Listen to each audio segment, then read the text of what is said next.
हर जानिब तबाही और बर्बादी के मनाजर, इमारतें खंडरात में तब्दील। ईरान अमेरिका जंग बंदी के दौरान इसराइल से बड़ी बड़ी खबरें सामने आने लगी। ईरानी मिसाइलों ने इसराइल में कैसे और कितनी तबाही मचाई, इस बारे में आमिर रज़ा से बात करते हैं। आमिर भाई, जंग बंदी जारी है, ईरान के जो मिसाइल थे उन्होंने जो इसराइल में तबाही मचाई थी वो ख़बरें जंग के दौरान तो सामने नहीं आ सकी, लेकिन अब आहिस्ता आहिस्ता वो ख़बरें सामने आ रही हैं। तबाही और बर्बादी के मनाजर नज़र आ रहे हैं, इमारतें ज़मीन बोस खंडरात में तब्दील।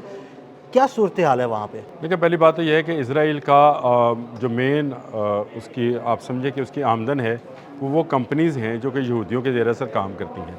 सबसे पहले तो ये हुआ कि जिसको बहुत महफूज समझा जाता था कि 5 लेयर उसकी सिक्योरिटी है, जिसमें थार्ड है, पेट्रियट है, फिर उसका एरो अपना उसका सिस्टम है बनाया हुआ।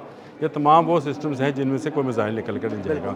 जो आपने कहा तबाही, मैं आपको एक मज़े की दिलचस्प चीज़ बताने लगा हूँ। ईरान ने तबाही कम की है, हिजबुल्लाह ने ज़्यादा की। अच्छा, इनके 2 शुमाली शहर जो हैं हिजबुल्लाह ने मिलिया मेट कर दिए हैं। वो समझिए उसके कि वो अब एक खंडरात नुमा, जिस तरह आप समझे कि वो मंजोदारों के दौर में उसको दाखिल कर दिया है। उनके वो तो मेयर भी सूरत रोते रहे। ये वो शहर थे जिनके मुतल्लिक इनका ख्याल था कि शायद इसी से वो लेबनान की तरफ जो है जाएंगे, लेकिन इसके नॉर्थ में इन 2 शहरों को तबाह किया गया। फिर इसके बाद हिजबुल्लाह यहाँ रुकी नहीं, हिजबुल्लाह हैफा तक गई। यानी उसके मार्ग जो उसके मिसाइल्स थे या उसके रॉकेट्स थे वो हैफा तक गए और वहाँ पर जाकर उन्होंने तबाही फेरी। इसके बाद वो तेल अवीव की तरफ भी वो गए और आपको मैंने एक वीडियो भेजी थी, अगर आपको याद है कि एक कम्युनिकेशन सेंटर उड़ाया था उन्होंने, बिल्कुल ऐसे ही। और जिसमें लड़की की चीखें भी थी। वो हमने को पता नहीं वीडियो नहीं लगाई होगी, मुझे नहीं अंदाजा नहीं था। अच्छा, स्टिल निकाल के रखी। अब मैं आपको बताता हूँ वहाँ पे अब तबाही की दास्तानें सामने आना शुरू हुई हैं। देखें, मैं इस पूरी जंग में 40 रोज़ा जंग में एक बात कहता रहा हूँ तवातर के साथ कि इजराइली मीडिया के ऊपर जो है बहुत कंट्रोल किया हुआ है। वहाँ वीडियोस नहीं बनाने दी जा रही, वहाँ पर जो इंटरनेट है वो सिर्फ चंद मखसूस जगहों पर अवेलेबल है, और वो भी उन्हीं सिक्योरिटी कैमरे थे उनको भी बंद कर दिया उनको भी गया बंद था कर दिया ताकि गया वहाँ था। से भी वीडियोस लीक ना हो अब ये जो बंकर्स में रहे हैं उस बंकर्स की क्या सूरत हाल थी। इनको रातों को चूहे काटते रहे हैं, ये भूखे रहे हैं, इन तक खाना नहीं पहुंचता रहा है। ये ऐसी दास्तानें हैं जो कि आपको आहिस्ता आहिस्ता मिलना शुरू होंगी। यानी इनके साथ वहाँ पे क्या सलूक किया गया, यहूदियों के साथ क्या सलूक है, मैं ये बताना चाह रहा हूँ। वहाँ से कंपनीज भागकर यूरोप की तरफ वापस जा रही हैं। ये वो सूरत हाल है जिसमें बेंजामिन नेतन्याहू की सियासत डूब रही है। अब आ जाए उनकी बिल्डिंग्स का, वो जो आपने मुझे तस्वीरें भेजी बड़ी ज़बरदस्त, वो ज़बरदस्त सिर्फ इसलिए कह रहा हूँ, तबाही किसी की, मैं किसी के हक़ में नहीं हूँ, लेकिन इस तबाही का ज़िम्मेदार ख़ुद इजराइल है। इस तबाही का ज़िम्मेदार ख़ुद बेंजामिन नेतन्याहू है। मैं इन तमाम यहूदियों से कहता हूँ, तमाम सहूनियों से कहता हूँ कि आप बाहर निकलें।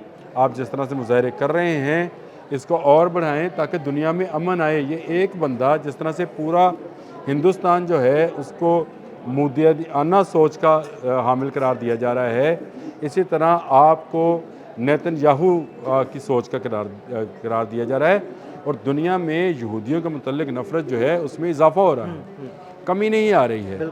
अब इस मैं यही कहूँगा कि इस शख्स ने कल गज़ा पर दोबारा हमला किया, लेकिन अपनी सूरत हाल ये है कि वहाँ पर इस वक्त भी 23,500 प्रॉपर्टीज़ तबाह हो चुकी हैं और उनके क्लेम दाखिल किए गए। छोटा सा मुल्क है ना, छोटा सा मुल्क है, और वहाँ पर 23,500 23,500 मैं वो बता देता हूँ, मैं उसका ब्रेकअप भी बता देता हूँ।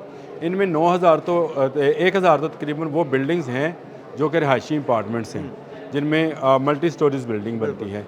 उसके अलावा मुख्तलिफ दफातर हैं, गाड़ियाँ हैं, जहाज़ हैं, ये तमाम प्रॉपर्टीज़ में ही आती हैं जिनके क्लेम जो हैं दाखिल किए जा रहे हैं। फिर कंपनीज़ के ऑफिसेज़ हैं, उनके क्लेम दाखिल, वहाँ पे इंश्योरेंस देने वाले जो हैं वो भी भाग रहे हैं। इंश्योरेंस कंपनियां भाग रही हैं वहाँ से कि भाई कहाँ से पैसे दें। इंश्योरेंस कंपनियां जो हैं वो भी इस वक्त वहाँ से फ़रार होने के चक्कर में हैं, क्योंकि इतना पैसा उनको देना पड़ेगा।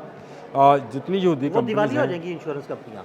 देखें, मुझे तो लगता है कि इस जंग के बाद इजराइल ही दिवालिया हो जाएगा और इजराइल को नया कोई फीडिंग पॉइंट मिलेगा नहीं, क्योंकि इसका सबसे बड़ा फीडिंग पॉइंट जो था, माजरत के साथ, वो आपका मुत्तहिदा अरब अमारात था, जहाँ पर बैठकर इनकी सारी कंपनीज काम करती थी वो आज रो पड़ा है और पूरी मुत्तहिदा दुनिया, अरब अमारात। वो तो रो रहा है लेकिन उसमें वहाँ पर जो कंपनीज काम करती थी वो भी रोएंगी, क्योंकि उनका पैसा भी निकल गया है और उनका पैसा वापस यूरोप की तरफ ट्रांसफ़र हो रहा है, अमेरिका की तरफ जा रहा है।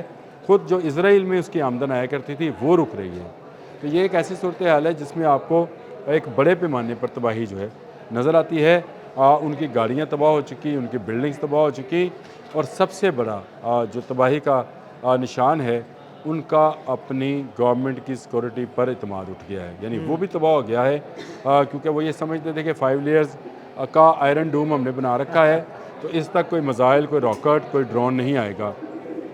ईरान ने बड़ी आला हिकमत अमली के साथ अपने ड्रोन्स को इस्तेमाल किया, अपने मिसाइल्स को इस्तेमाल किया, और फिर उसने क्लस्टर बमिंग को इस्तेमाल किया। जब उसने ये देखा कि उसके मिसाइल इंटरसेप्ट होते हैं बड़े पैमाने पर, तो उसने क्लस्टर बमिंग शुरू की।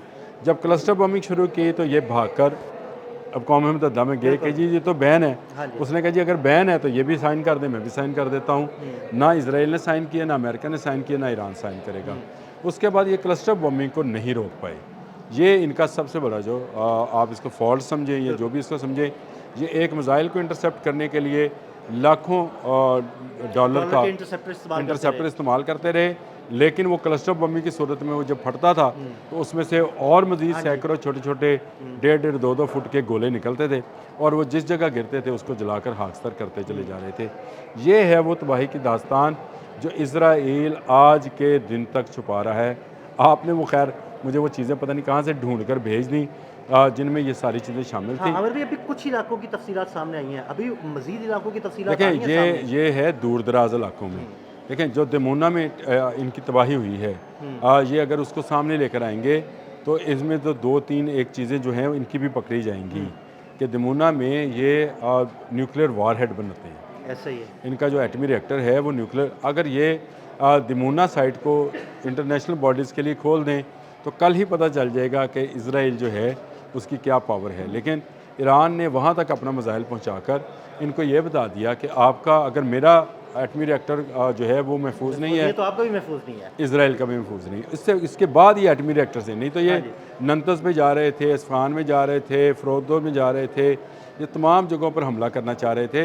लेकिन इन्होंने जब वहाँ पर मिसाइल दागा है ईरानियों ने, पासदारानी इनकलाब ने, उसके बाद ये रुके हैं। ये इनकी तबाही की दास्तानें अदील साहब अभी आहिस्ता आहिस्ता लम्हा ब लम्हा बाकी दिनों के अंदर भी आएंगी, और ये तबाही की दास्तानें ऐसी हैं कि लोगों को सुनकर हैरत होगी कि नेतन्याहू ने अपने मुल्क को किस तरह से तबाह कराया पासदारानी इनकलाब से, जिसकी शायद इनको तोक़्क़ो भी नहीं। बिल्कुल, बहुत शुक्रिया आमिर भाई। आमिर भाई ने बड़ी तफसील के साथ इस सारी तबाही के बारे में आपको बताया। मज़ीद अपडेट्स के लिए हमें फॉलो करते रहें। अदील अहमद और आमिर रज़ा को इजाज़त दीजिएगा। अल्लाह हाफ़िज़।